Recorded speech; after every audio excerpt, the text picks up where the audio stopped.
Welcome everybody to day 3 of the 2021 Virtual Pro Sales 100 Conference. I'm Paul Turboff, Executive Vice President at Zonda. During the next 3 hours, you will learn from the industry's leading experts on critical topics that will shape your strategy.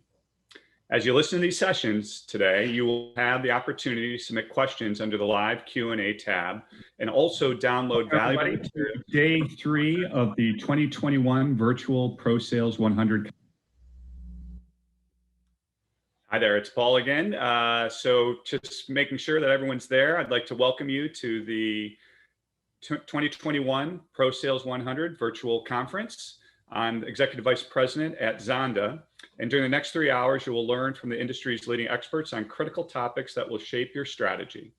As you listen to these sessions today, you'll have the opportunity to submit questions under the live Q&A tab and also download valuable materials from sponsors if you click on their logo under the sponsor tab. I'd like to thank our sponsors for helping us bring today's great content, as well as the past 2 days, to your screens.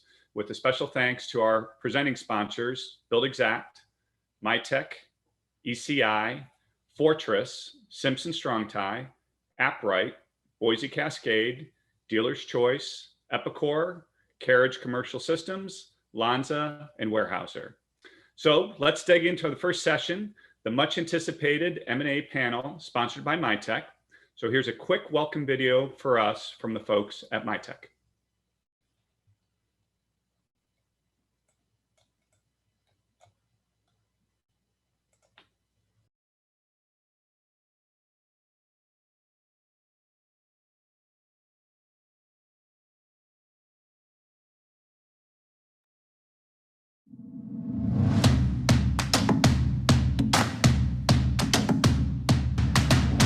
When we think of design, make, build, so many things come to mind: integrated project delivery, holistic design approach, and allowing all the influencers to be involved at strategic points in that process, which obviously begins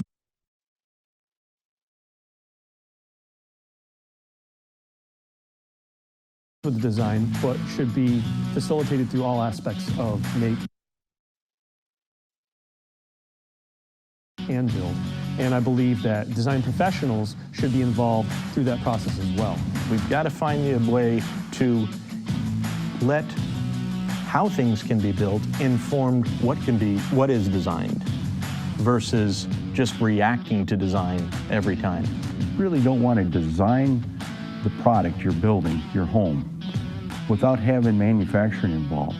You really want to bring them into the process, collaborate with them, so they can help you determine the best way to manufacture that home. Think about the opportunity that this presents if we really do approach it in a holistic way. Those thought processes are no longer limited to someone's specific design division or fabrication solution. The payoff for collaboration is a building that is built in a more safe manner, a building that has used components and therefore gone up in the field faster, as well as cost reduction to those offsite components. The collaboration between the build phase and the make phase is also really important. So the trades come in, talk to the people in manufacturing, and they're coordinating. That process will flow much better with that collaboration. We're seeing the proliferation of offsite construction. We're seeing innovations come, new types of components, modular construction. But what we aren't seeing is a formal industry arise to support the successful adoption of offsite construction. And that's what MyTech's really committed to, is enabling that industry, not just providing a solution here and a solution there, or building one better building.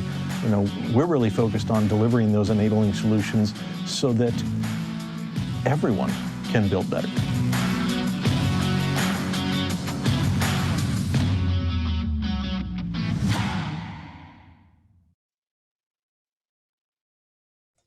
All right, that was amazing. Thank you, MyTech, again for your video and message, as well as sponsoring this session. So we have an esteemed group of industry leaders here with us today, and I'd like to turn it over to our moderator, Michael Collins. He is the Managing Director at Building Industry Advisors, to kick off the discussion. So welcome, Michael. Thanks, Paul. Thank you very much. And thank you, everybody, and welcome to the 2021 Prosales 100 M&A session. We appreciate you joining us today. I'm going to go ahead and share the slides for our presentation today. We've got a lot to cover. And as always, I assume that you are here to hear from our panelists, not from me. So I have a few slides that I am going to briefly walk through to give you an overview of M&A activity. But first, if we could have our panelists join us on video. I'll have you all come in and make sure to please unmute. And we'll just go around the screen and have everybody introduce themselves. Then I'll walk through a couple of slides on M&A activity that occurred during 2020. And we'll dive right into the questions and the main content of our presentation. So LT, we'll go ahead and start with you. Thank you for joining us today. All right. Good afternoon, everybody. LT Gibson, CEO at USLBM. We've been able to partner with over 60 companies in the industry, and we think it's a great time to do M&A. And I'm sure everyone on this call or on this this video today joined because they're interested, in what is the right timing to look for doing a deal. And I think, I think what you'll hear today is that, even given the pandemic today, it's a pretty good time to think about doing something and thinking about the future. Great, thank you, LT. Thanks for joining us.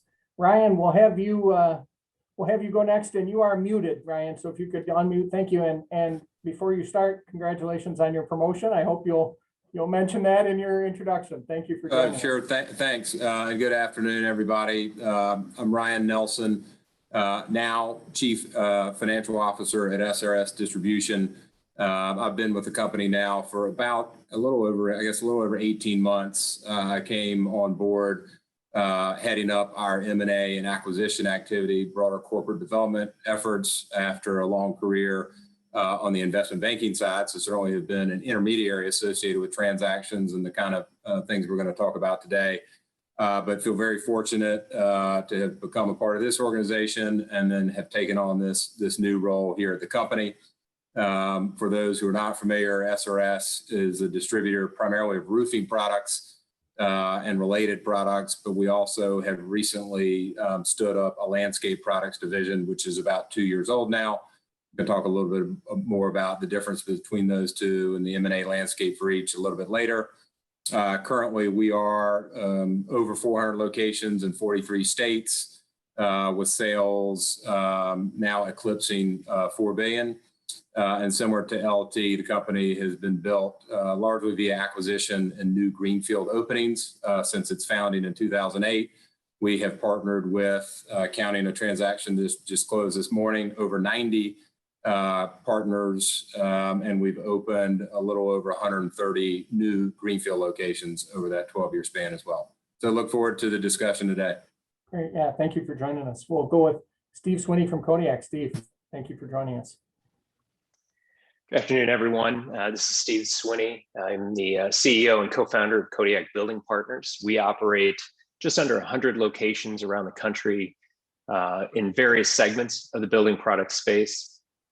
Did about 1.8 billion in sales last year, and Kodiak was founded in 2011 and has been, like you've heard kind of in the previous couple of examples, a company that's been built through acquisitions. We've done about 30 deals over the last 10 years. Great, thank you for joining us. And last and certainly not least, Jim Drexinger. No, appreciate it, Mike, and good afternoon or good morning, depending on where you are in the country. ACS, American Construction Source, launched in September of 2018. We're now over 700 million and rapidly growing. Over 800 million will be certainly the attainment here in the coming year for sure. We operate 75 locations in 9 states. That represented 8 acquisitions, and as LT indicated, a very robust pipeline right now from that standpoint. So expecting significant activity in 2021 as well. Great. Well, thank you all for being here. And our panelists represent 2 very important things about this industry. First, they represent the M&A activity that goes on because they are the ones that undertake a great deal of it. And they also always represent the willingness to share information and ideas that I think characterize this industry, the LBM industry. And we really appreciate them being here to share with our participants some great thoughts on M&A. So with that, I'm going to dive into the slides. We'll walk through these very briefly. The slides will be available afterward if anyone would like to have them. And what you're seeing here is a map that lists deals, mergers, greenfield openings, and then closures of locations. And first of all, at a high level, there's a lot of activity that took place in 2020. That's always very positive. Diving into it, and we'll look at the specific numbers in a minute. Not a lot of closures, despite the pandemic last year. That's a real positive sign. There usually aren't a lot of closures in the LBM space, and frankly, the ones that take place a lot of times are rationalizations of locations rather than an outright belief that this area is not a good area to be in and we don't want to be here. It's more like a merger, and then there's duplicative coverage, so they end up moving in it and closing one and favoring the other location. A lot of greenfield locations. Ryan mentioned their propensity for greenfield locations and acquired locations. We want to hear more about that. We'll be covering that in the questions. The merger that we see there is obviously mostly the BFS-BMC merger that was in the headlines last year. You'll see those locations scattered across the country. And then deals are locations that have been acquired last year. So to take a look at how those numbers look, I'm going to move my panelist video so I can see my slides. The number of companies acquired, we always want to focus on the number of companies acquired, drifted downward last year. That's not surprising. There was sort of a COVID pause in the middle of the year, and then a bit of a dash for the finish line at the end of the year to try to get a lot of deals done. So we did see the number of companies decline a bit last year, but still very active, a little over 5 per month throughout the year. In terms of locations acquired, we had an uptick because of some of the mega deals that were completed. And then, in terms of greenfield openings, again, that fell off. Understandable that those might have been things that were easy to pause during COVID. You probably weren't going to do your grand opening during the months of the summer when you would normally have done so. If you could hit pause and maybe just, let that sit for the moment, that made more sense. And then closures we've already kind of talked about. So basically, still brisk activity out there, and we'll hear from our panelists today, but I suspect what we're going to hear is that that activity should continue into 2021 and 2022. Taking a look at the products that were involved in acquisitions last year, roughly half of the products half of the locations that were acquired last year were, drywall and gypsum oriented products. Most of that was driven by the American Securities transaction with Foundation Building Materials. That drove a lot of the location numbers there. And as you can see, of the others, so if we look at sort of everything else as the other half of the pie there, lumber is still a very key aspect of acquisitions. And we're just seeing more and more that products like windows and doors, products where there's a little bit more of a technical nature to it and the margins can be a little bit better, components, truss, things like that are coming into the picture more. Ryan, frankly, your company probably drove most of this yellow wedge here with landscaping and irrigation. We'll want to hear about that. But a variety of activity across segments on the lumber side, and then some mega deals that drove the drywall side. Always want to take a look at sort of who completed at least 2 deals last year. And Ryan, I think this is the first on our chart where we had a company sort of effectively show up twice. We had SRS listed under the Heritage Landscape Supply and under SRS proper. So, we'll want to hear from you, the dynamic there. All of our panelists, frankly, are among these groups that conducted the most deals last year. So we are hearing from the folks out in the industry that are completing these transactions. But interestingly, if we look at the total number of other deals that were completed, the other entire major contingent of deal makers out in the market are companies that are only ever going to acquire 1 or 2 businesses. And that's sort of the company next door and so forth. So those are, account for the other half of the deal. And frankly, the M&A picture wouldn't look like it does each year without the folks on this call and a few others, and without that company that's going to undertake 1 acquisition and that's it. So it's a good diversity out in the market in terms of acquisitions. So with that, I'm going to bring everybody back up and we'll go ahead and we'll step into our questions at this point. And last year when we had this panel, the concept of COVID was so new that we spent a few brief minutes on it, and it was sort of gee, if that turns into be something that, that could be a factor that affects next year. We'll see how that goes. And it really was just the timing of it. Obviously, within a few short weeks, we all knew what a big impact that was going to have.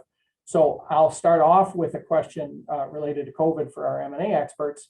How, if at all, has COVID affected your go forward acquisition appetite, due diligence, any go forward? I'm sure there's other panels that covered how it affected your operations, and you've all been kind to share ideas on those types of panels as well over the last year.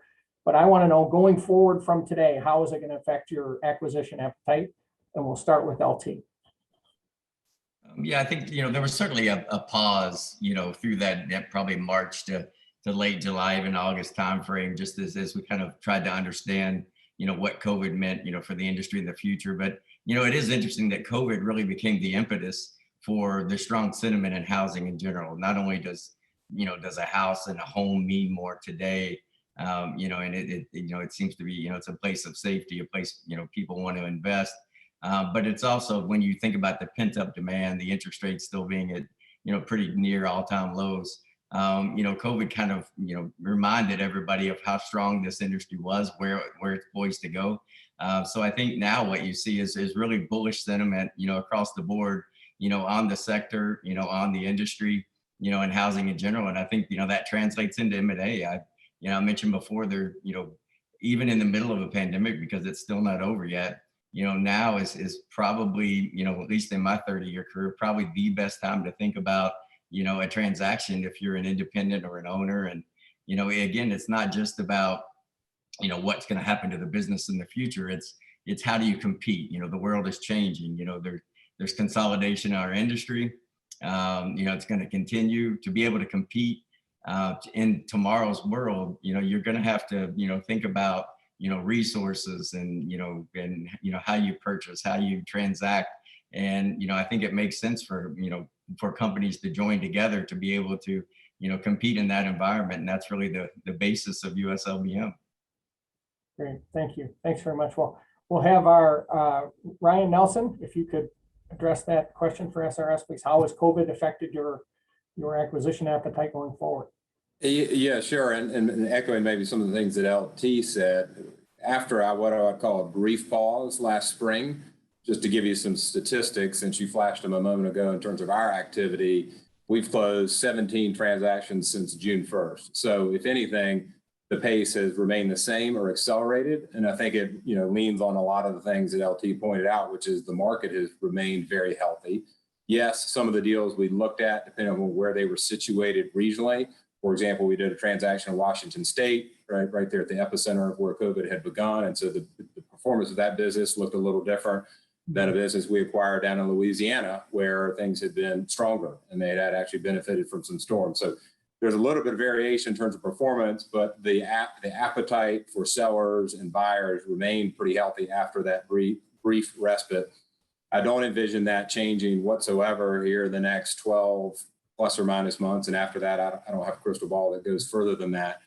And then you pointed to it earlier, we really have two sides of the house here at SRS, with the roofing division or building products division, and then the landscape division. And as probably everybody on this phone call or Zoom is aware, people have retreated to their homes. And while they may not put a new roof on the house or build a new house, they are investing in their homes in the form of outdoor living, whether that be irrigation or hardscapes, all of those types of things. So if anything, we've actually seen a boost from the COVID environment to earnings for some of these businesses. And that makes things maybe a little bit trickier in terms of sorting through what the actual normalized earnings base looks like. Mm-hmm. But the businesses are healthy, their runways look good. And so we envision the industry and the acquisition activity, remaining on the pace it is, if not accelerating here in the near term. Great, thank you. Jim Drexinger, you could, same question, how has COVID affected your acquisition appetite? No, for sure, Mike. The simple answer in terms of our appetite, I'd put it in quotes, not at all. In terms of impact, we continue to develop that pipeline. We closed on a significant one at the very last days of February, kind of same timing as you were talking about with the conference last year from that standpoint. And then we closed on another one at the end of June. So we've kept the pipeline open from that standpoint. To your second question, in terms of the impact on due diligence, pretty significant, right? It limited the amount of travel we could do.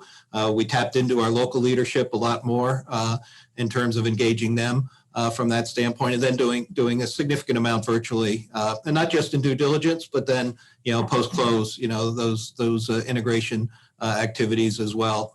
Took a different slant, and very much aligned with our safety first culture, right? Just in terms of keeping ourselves and our customers safe from that standpoint. So that's how I'd respond to that one. Great, thank you. Steve Swinney. Yeah, so I mean, again, the short answer, echo what Jim said, the short answer is didn't change our appetite at all. Frankly, for us, didn't really change the diligence process all that much either. Our guys still got out and got on the ground with companies that we were actively engaged with. I think the broader answer, and maybe the one thing I'd add to this whole conversation is, that while it didn't change our strategy, didn't change our appetite, it certainly caused us, as any kind of business disruption or change or dynamic that enters into our marketplace on any given day, it does cause you to reevaluate everything. When COVID hit, we had to reevaluate the businesses that we were looking at for how are their future cash flows, how are their business going to change as a result of COVID. We had to evaluate within our strategy, are there different markets we want to look at because of what we believe is going to transpire, during and post-COVID. It drives all of those things, and you have to reevaluate those. When you reevaluate those changes, it makes you get a fresh look and maybe a different look on what you can expect out of the future of that business. And then when that happens, it certainly changes how you view value. So I think all of those things changed, but not really because of COVID, but because as business leaders, all of us have to, continue reading those tea leaves as situations and events change and unfold, and what that means for how you move forward. Yeah. So depending on which state a company operated in, there were greater or lesser extents to which the states were shut down. Half a dozen of the states didn't acknowledge construction as essential, so construction activity came to a standstill there. Other states, it continued in varying degrees. So there's really a difference in terms of how much of an impact COVID had on earnings during various months of last year. And so I guess if we can handle this one in a kind of a quick way, so we make sure we get to a lot of questions today, is, as close to yes or no as you can get, are you accepting a COVID add back? If there was an area that was largely shut down, are you normalizing earnings by looking at the same months last year? Are you basically accepting some kind of COVID earnings adjustment? And we'll start with Jim on that one. Appreciate it, Mike.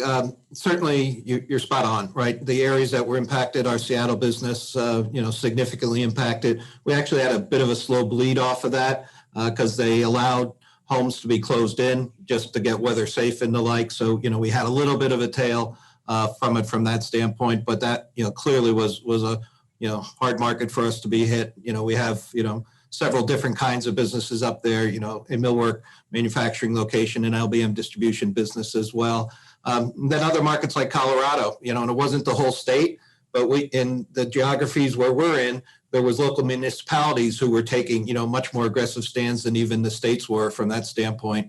So in those areas, it certainly had an impact. They were post-acquisition from that standpoint. So, we had to certainly adjust the cost bases and the like to moderate that. But across the balance of the portfolio, and even in those places, as much as we had impact in that March, April timeframe on the P&Ls, we had some very strong bounce back months here, that closed out the year. So, literally, as we're looking at some of the items that are in the pipeline right now, there's some offset there, right? Because of the strong bounce back that we had, in the second half as well from that standpoint. Okay.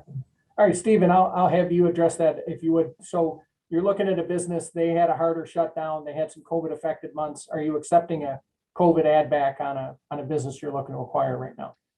Yeah, on a limited basis, yes. But, like Jim said, there was also some strong recoveries and improvements very quickly after that. So I would just say, number one, if it's really legitimate, you can see it right in the numbers, and often you can, yes, we're going to accept that. But then at times, we're going to be looking at a negative adjustment later on, for that uptick and that catch up that happened later in the month. So I just say, be cautious and be reasonable in how you think about those. If it's validated, if you can look at the numbers, then certainly.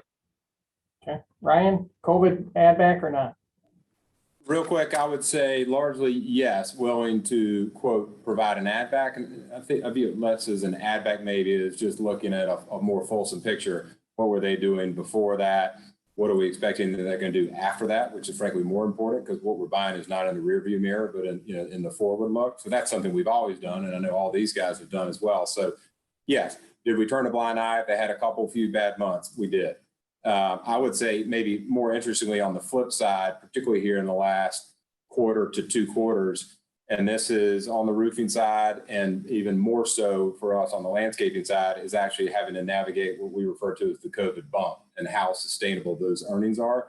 It's really the inverse of your question, and that is causing us to probably do some new analytics and look at longer term trends and really try to get our crystal ball out in terms of where it's going to go on a forward basis, because our view in many of these instances is the business is never going to perform as well as they have performed over the last 6 months.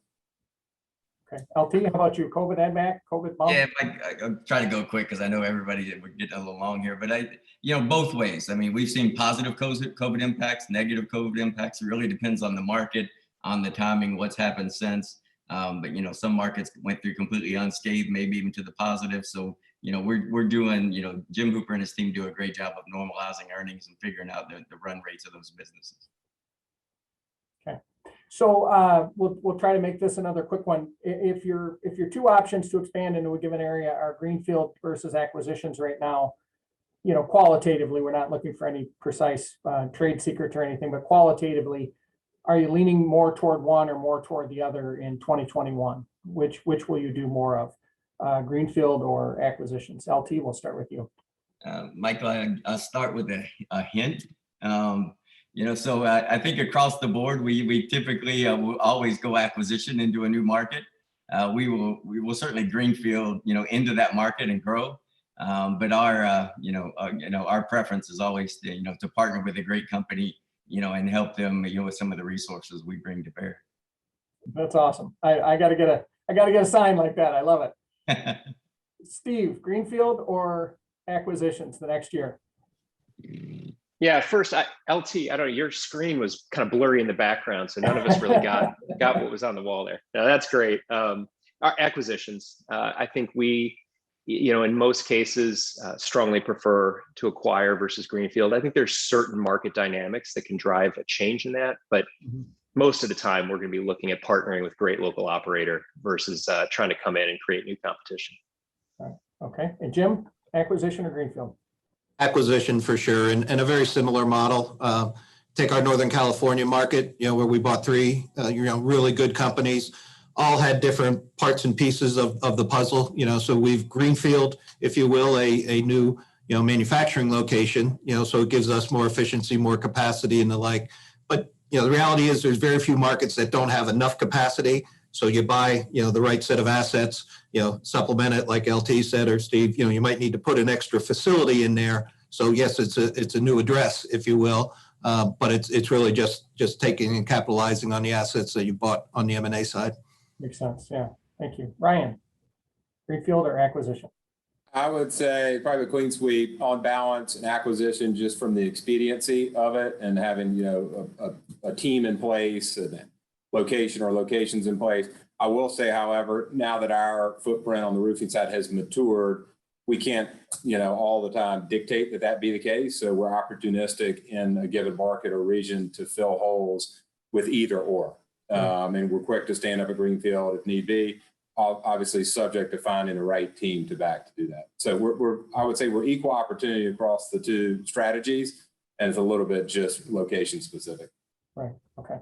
And so I'm going to ask a kind of a combined question. I'm going to combine 2 topics that are somewhat related. What is your outlook for the market? And does your outlook for the market include your belief that any particular region of the country is or has become more attractive than another region. So your market outlook and what's your geographic wish list right now in terms of hot areas, expansion areas, areas where you want to focus in the next year. Steve, we'll start with you. Sure.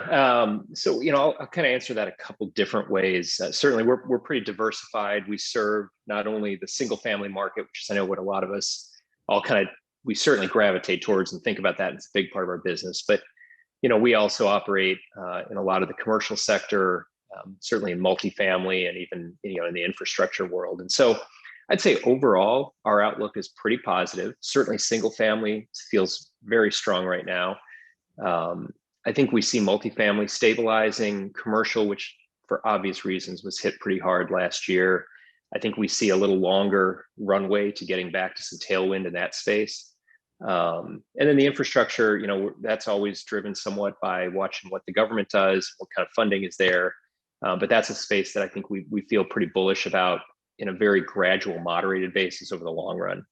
When it comes to more geographic considerations, I would say certainly we believe that everything that's happened and how we're all evolving with, post-COVID is going to be favorable to the suburban and the smaller markets, and even kind of that migration to places that maybe people love to live but never would have thought about because their job's not there. But I think we've obviously seen a lot of jobs that are now much more open to remote work, and I think that's going to benefit some of the smaller markets that maybe traditionally haven't seen as much growth. Great. Jim Drexinger, market outlook and geographic. Yeah, market outlook, increased demand, obviously to the point in many markets, beyond the supply of housing there from that standpoint. And we feel, an extended runway as a result of everything that's happened here, COVID related. We literally are in those second, third tier markets, custom home builder, pro remodeler. We effectively refer to as non-NFL cities, right, where they're production builder dominated. And so that migration that's occurring out of those urban centers and the like, our custom home builders are literally booked up, in almost every one of our markets, through 2021 from that standpoint. So we see the runway extending as well, Mike. Great. Ryan, market outlook and geographic thoughts. Oh, you're muted. There you go. Yep. Not a lot to add. I mean, these guys, are experiencing many of the same things we are. We look at it through our own company lens, which is heavily tethered to residential, to single family, and then, one division to landscape outdoor. We like all of those fundamental trends that everybody sees in the market today. So I would say we're, moderately to very bullish here in terms of the runway. I think, like everyone here, is also observing the migration patterns to the south, to the southeast, whether it be warm weather or suburban areas, and out of the metro New Yorks and Chicagos and California to a lesser extent. We're certainly, people have talked about that for some time. We're now seeing it. I mean, we're sitting here in the DFW market, and the traffic has picked up, not just because COVID has gotten under control, but because the population migration here is real. The homes going up is real. And so all of that feels good for those of us on this call today. And, we'll monitor that as we go along.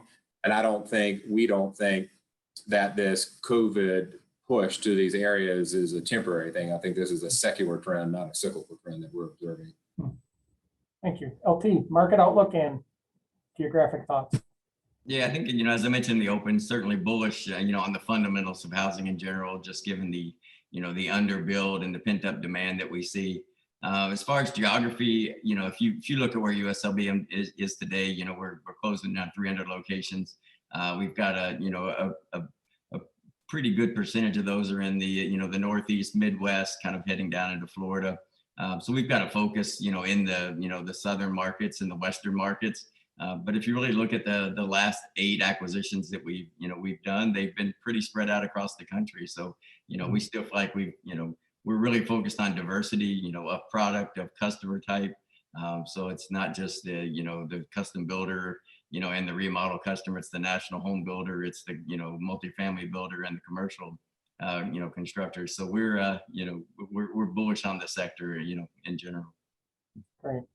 Well, I asked each of our 4 panelists today to please prepare what we're referring to as a teachable moment in M&A, because really that's the kind of thing that, a person that's going to buy another company could hear a story, and then when they encounter that situation themselves, remember how it was addressed in this other case and really benefit from that. So as one of the things that we're going to cover today, I have Jim Drexinger start off, and if you could just share with us, Jim, your teachable moment that you could share with the participants of a lesson learned or a teachable aspect of a deal you've done.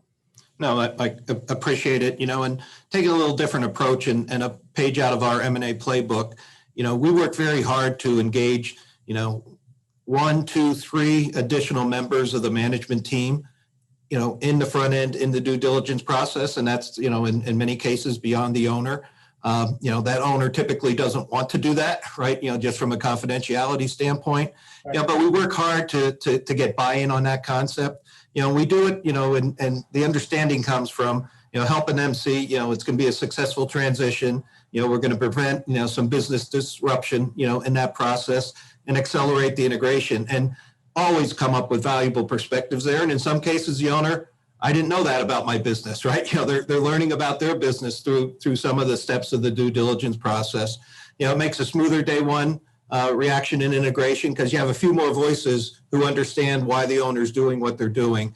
And then it rolls all the way into post-close, speeding up the integration aspects of it as well. So, we work hard to, if you will, break the back on that notion that, well, no, you can't, we can't bring anybody else into it from the organization standpoint. Always delivers value for us. So reaching beyond the CEO or sole owner, I like it. Oh, sole owner, absolutely. Yep. Yeah, very good. Ryan, we'll have you share your teachable deal moment, if you would, please.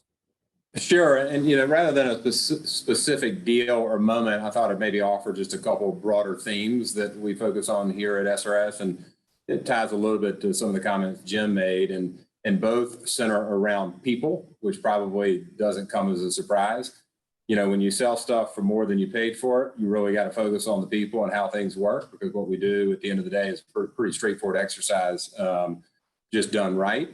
And so I guess the first one I would offer is assessing the talent that you're getting in the organization. Our model has historically been to truly partner with an owner or an operator or a team of operators and give them the resources to grow faster than they may not have been able to before. We're not a group who wants to have an owner or a manager who leaves the keys on the counter and says, good luck with that. And so it's super important for us, and I think for anybody on this phone, to assess that and figure out what you're getting and what you're not getting. And, the owner or the operator who says, well, I don't know, what do you want me to do? Or where do you want to go? Is also not a situation that gets us really excited. Rather, we want them to have a clear vision of where they want to go. And all we're there to do really is support and accelerate that vision. And obviously de-risk what may be a family, investment, concentrated investment. So I guess that would be, point number one. And having that talent too is also key, because the employees that come along with that are going to follow that leader. And so that's where we spend a lot of time. And then secondly, I would say, as it pertains to integration, which everybody again on this phone is rightfully focused on doing in a smooth and efficient and effective way, we have learned over a long period of time that, really focusing on the employees and how they're going to react is critical.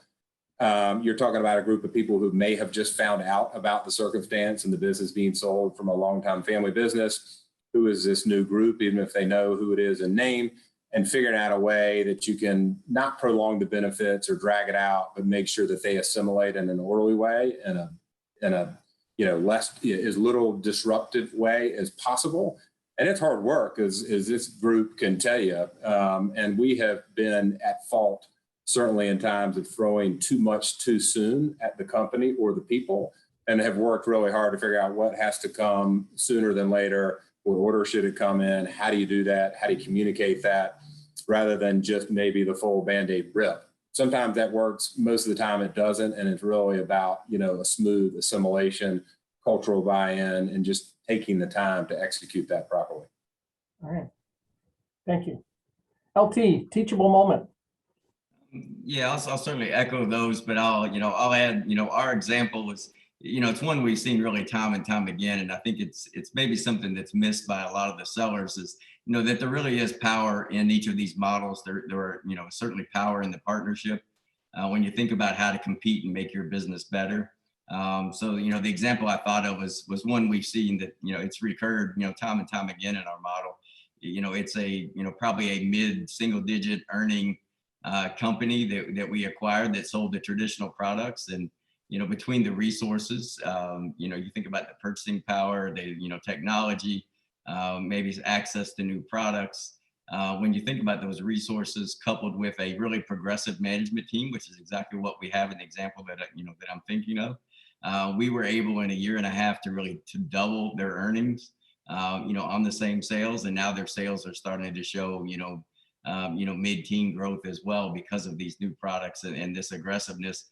And that's really what it's all about. When you think about, again, transactions today aren't just because, maybe you don't have an heir to hand the business to. It really is about competing in the new world and finding a partner that, can help you not only with your legacy and take care of your business and take care of you, but also take care of your people, and, the confidence that we have in our model really comes from those 60 deals that we've done. And, we'll offer that list up to anybody to call and say, look, see what they say about how we've handled the integration, how we've handled the partnership. They may not all double their earnings in the first year and a half, but, if both sides are really, do it right, it's certainly win-win for both sides. Great. Yeah, thank you very much.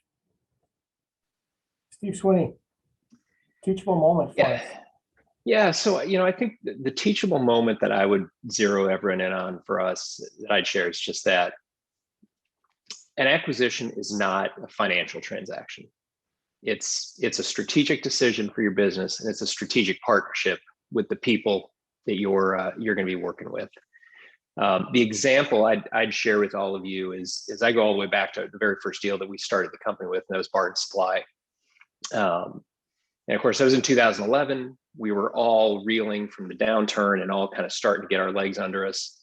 But when I go back to that very first transaction, we spent a lot of time with Don and Scott Barton talking about getting to know the business, understanding the culture, figuring out what we were going to do together and how we were going to do it, and really dreaming big about what our opportunities were.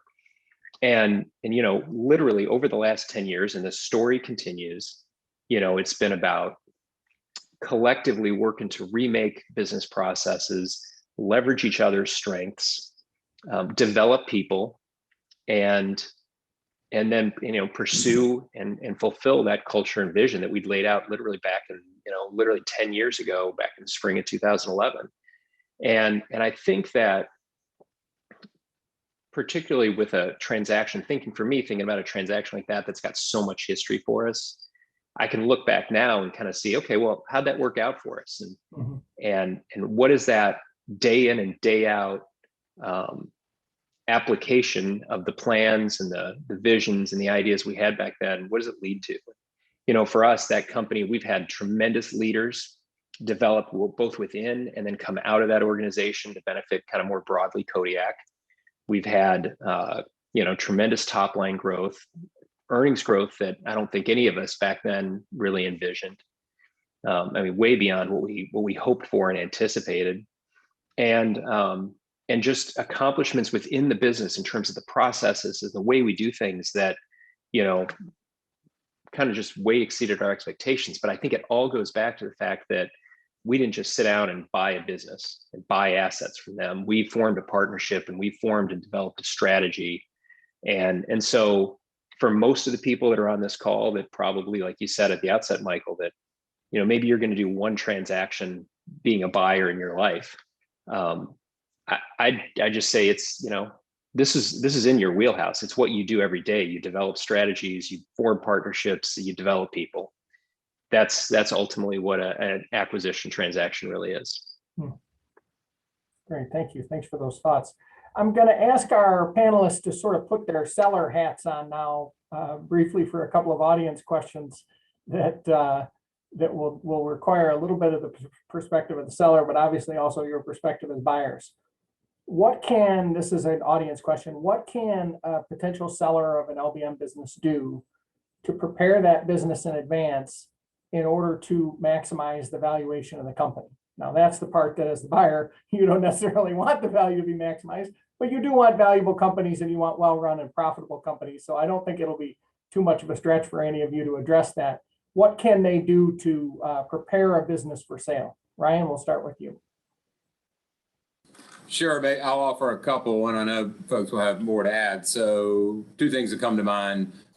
One, I mentioned it earlier, is having a clear vision of where you want to go. We go in and we basically say, okay, what's the wish list? Where do you want to get? Where do you want to get? And what do you need to get there? Is it another salesperson? Is it more trucks? Is it different inventory? Is it more inventory? Is it a new location? So, you know, the minute we walk into that situation and there are no answers to those questions, it's, you know, immediately becomes less attractive. So just having a clear vision, pretty straightforward stuff. But I'd say that first. And then two, maybe on the more transactional side is just, I'll call it cleanliness and organized information, meaning having your books and records in shape, having all your insurance policies squared away, your benefits, whatever the case may be. Think about going through a rigorous 4+ or- week process where you're turning over everything you've got, and you want that to go as smoothly and quickly as possible. The longer it takes for us to get what we need, the longer it's going to take, and the longer you're going to string out employees and all the other things that, you know, sellers would like to avoid. So having the house in order, I guess, is what I would say if you're really seriously thinking about it. Great, thank you. Thanks so much. LT. Yes, certainly on the cleanliness side, I think, you talk about, maybe, we don't want to give advice that might increase the price, but we actually, we would much prefer, we definitely want to pay a fair price for the businesses we buy. And I think, from an integrity standpoint, just from getting off on the right foot, the cleaner things are, clean up your inventory, clean up your AR, go through and look at the add backs, and maybe, if you've got it at a long-term owner that's been in the business and taking money out of the business in different ways, find all of that, clean it up, make sure everything is as transparent as it can be. But, for us, it really comes down to the people, the meeting with the team, and again, it's about, similar to what Ryan said, it's the vision of those people. It's, it's why they're doing the transaction. Do they want to get better? What are their goals? All of those really do count. So some of the, don't discount, the plans for the future. It's not all about just, doing due diligence on financials. Okay, thank you. Steve, thoughts on pre-sale prep? Yeah. So I'll be a broken record here. Develop your people. I mean, your team is what I think all of us, when we go into a business and we get to know the organization, that's what we see, and that's what grabs our attention and grabs our energy and our excitement, is partnering with great people and seeing that there's great people there. Maybe the little twist on that, and this is hard for a lot of us, but if you're the owner, the leader of that business, don't let it be all about you, and don't have it have to be reliant on you. I think we're all really attracted when we come in and see a business that, you go, well, look, the leader's fantastic, but if he or she changed their mind or something happened, they've surrounded themselves and created such a great organization that it can keep going, going on without missing a beat, and it can even maybe keep growing and expanding. Mm-hmm. That's really attractive from an acquisition standpoint. Thank you. Jim. I will repeat the one word of cleanliness or clarity, right? In terms of the details of the business, that always helps to expedite and eliminates a lot of the questions up front. So, certainly echo what has been said. The one I would add to it, though, is, really helping us understand that customer relationship as well as the supplier relationships that they have, how they use that to grow their business. And that helps us identify where there might be growth opportunities beyond what they've been able to do, within the four walls of their business. as well. So that growth page that's in the sim or the banker's book is something that we do spend a lot of time on. And, ideally it's identifying, didn't want to overinvest the capital here, or, there was this adjacent M&A target, but it wasn't something the family owner was willing to do.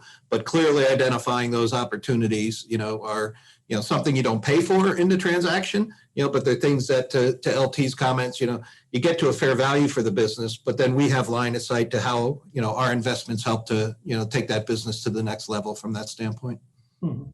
Okay. And this one we'll do a couple as what I always call my lightning round of questions, because we're coming toward the end. And if there are other audience questions, please get those typed in and we'll try to address those as well. But these two lend themselves to doing them kind of quickly. One question is, how often or sort of what percentage of the time do you see sellers represented by an intermediary? Do they call you directly, or are they going through somebody? What's your quick high level impression of that? I think it's probably sorry, about 50. Ryan. I'm Yeah, sorry. I think Sorry, guys. Ryan, we'll have you start. Well, it pains me to say as a former investment banker, but we like to avoid situations where they are present. Fine for the potential seller to have legal counsel, CPAs, which we highly recommend. And look, if there's an intermediary or broker, it's fine, but we have historically tried to find relationship-based transactions and been pretty successful with that. At the same time, we've certainly participated in processes, and we're good with all of them. If you were pinning me down on percentage of times in a given year we see a true intermediary, it's 20% or less, at least for us, in terms of what we pursued. LT, how? Yeah, I would say it's actually probably increased a little bit. We used to see proprietary deals probably 60-70% of the time. Those certainly can go faster. But I do think, we don't mind if there's a Gian or an Anchor Peabody or somebody on the other side of that, or even you, Michael, because I think it does prepare, the seller mentally for what's next and what the process looks like. And I think, sometimes they're a little better prepared a little further down the road. So I think at times it can speed up that way. It's really just the choice and a comfort level, of what the seller's used to and what they, their expectations are. Okay, Jim, percentage of time deals are represented versus proprietary.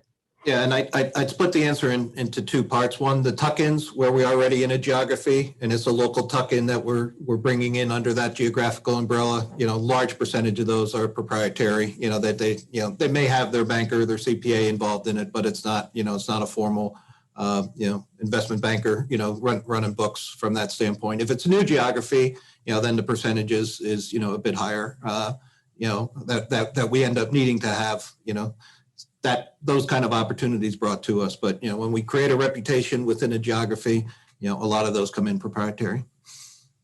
Steve? Yeah, I think it's about 50-50 for us. Good mix. Okay. So this one, again, is one that I think lends itself to a somewhat of a quick answer. One of the trends that we've seen in the COVID environment is that people that were in especially densely packed multifamily environments suddenly valued the notion of being away from their neighbors and not having, the crowd at the mailbox and the crowd at the elevator and so forth. And that's part of what has increased the interest in single family housing. Do you see that continuing, or as with the advent of the vaccines and the potential light at the end of the tunnel on COVID, will multifamily have its day back in the sun? What's your single family versus multifamily outlook specifically? And LT, I'll start with you. Yeah, I mean, certainly there was a fair bit of pent up demand already for single family home. And, the COVID impact is going to be with us for not only years to come, but maybe forever in some ways. I think we've all learned to use technology differently. It's accelerated the idea that people can work from anywhere for many jobs. So I do think it's going to have, in the short term, a negative effect on commercial and multifamily. But, in long term, I think it's going to help these, second and third tier markets. And I think it's going to be good for single family overall. Again, we may see some short-term bumps due to product availability, just inflation in general when you see what's going on in the lumber, side of pricing. But I think long-term, the fundamentals are really strong, for single family. Great, thank you, Steve. Yeah, I mean, I'd say much of the same. I think we're certainly all feeling a lot of strength and optimism about single family. And I think as LT said, those secondary markets certainly are more attractive and receiving kind of some attention now. But I don't think that fundamentally changes the multifamily component of housing. More than anything, we are all continuing to deal with just the challenge of affordability. And I don't think we've found a solution for that completely. And so I think multifamily is going to continue to play a very important part of kind of the whole, housing spectrum. And so I do think we'll see it come back in the coming months and years and just continue to play a vital role in the whole overall economy. Great. Ryan? Yeah, not much to add. We're pretty tethered to single family, so a bit of a biased lens. We see that doing well. We expect that to continue doing well for all the reasons that have been articulated. More space, inside, outside, attractiveness of those areas, relatively speaking. I would say, however, as you look back over history, these things seem to come and go in terms of migration into the urban centers and then back out to the suburban areas. So it's not to say that 2, 3, 4, 5 years from now, we find ourselves talking about this in the opposite direction. I do think there will be a more permanent migration to the suburbs, but I am sure that there will be a return at some point to people's desire to be in these centers as well. And it probably is somewhat age specific as well, with the younger generations having, populated many of these, I'll call it more densely populated areas in the large cities, who are now becoming first-time home buyers.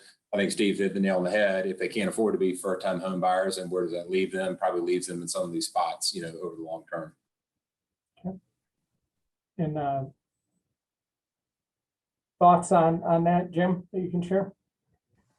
Yeah, what's been said is spot on. The only thing I would add is because of some of the geographies we're located that are typically more second home markets, we've seen a surge in the last several months post-COVID in that situation as well. I don't think that's as got a runway from that standpoint. But again, that notion that people can work from other places, some at the higher end of the market, we've certainly seen some significant growth rates in what resort markets or those that would be more oriented towards second home would be something I'd add. Okay. We have time for one more question. It has to be real quick from each of you. If you could give me maybe 30 seconds on this each, I'd appreciate it. As you look at a company, other things being equal, your current acquisition wish list, which product areas that company might have will be, a source of additional interest from you? Other things being equal, it's, oh, great, they're focused heavily on X, Y, or Z product. What product areas have you really excited for the year? And we'll go through it real quick. LT? Yeah, I think as I mentioned earlier, we really focus on product diversity. It's really hard to find that in an acquisition. So we're perfectly fine looking at traditional full-on dealers. We can bring, we feel like we can bring roofing, siding, wallboard, and some of those specialty products to that group. We've got a product line manager group that's put together just for that function. So while we love specialty products, we're fine with just a full-on dealer and adding those products later. Great. And with about 2 minutes left, Ryan, what are your quick thoughts on products? Yeah. We maybe a little different than the rest of the group here are pretty focused on our product lines. And so when we go into these situations, it's heavily roofing. We like res over commercial, but we certainly do commercial. And then on the landscape side, we're so new in that we're sort of open to anything except nursery. And folks on the panel may not, know much, if anything, about landscape supply, but we're in things like irrigation, stone, hardscapes, agronomics. So all of that, anything that goes into an outdoor environment, a backyard environment, we're bullish on for all the reasons we've talked about from the COVID situation. Great. Thank you, Steve. Quick thoughts on products on the wish list? Yeah, I won't say maybe as much on products specifically as much as kind of the service component, the value proposition that companies are offering to their customers. To me, I think we've been in an age and will continue to be in an era for the construction industry where labor continues to be a challenge. And for our customers, they're trying to reduce cycle time on their projects. They're trying to, just get things done. And so I think companies that are focused on solving their customers' problem and being a value add beyond just the product sale itself is something that we're really attracted to. Okay. Thank you, Jim. Round us out with quick thoughts on products. Any specific products you're interested in?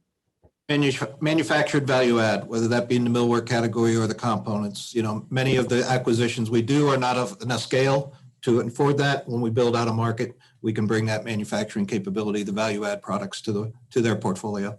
Perfect. Well, thank you.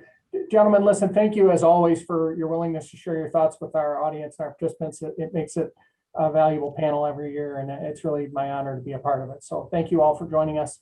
And Paul, we'll turn it back over to you. Yeah, thank you, Michael. That was an amazing job. And Steve, Ryan, Jim, amazing work. And LT, I really liked your sign. So I'm going to have one of our sales reps call you about some promotional opportunities during the conference. We'd love to have you as a sponsor. So thank you again, guys. I mean, obviously, your level of expertise is so helpful and really valuable to our audience. So thank you. I also want to thank MyTech, who sponsored this session. And I hope that everyone will join us for our next session that starts at 1:45 on the emergence and critical importance of health and well-being by clicking on the session description and then joining the live session. So we'll see you back here at 1:45 p.m. Eastern. Thank you. Thanks, everybody. Thanks, Michael. Thanks, guys. Thanks, guys. Appreciate it. Thanks, everybody. Good to see you guys. Good to see you. Have a good afternoon, guys.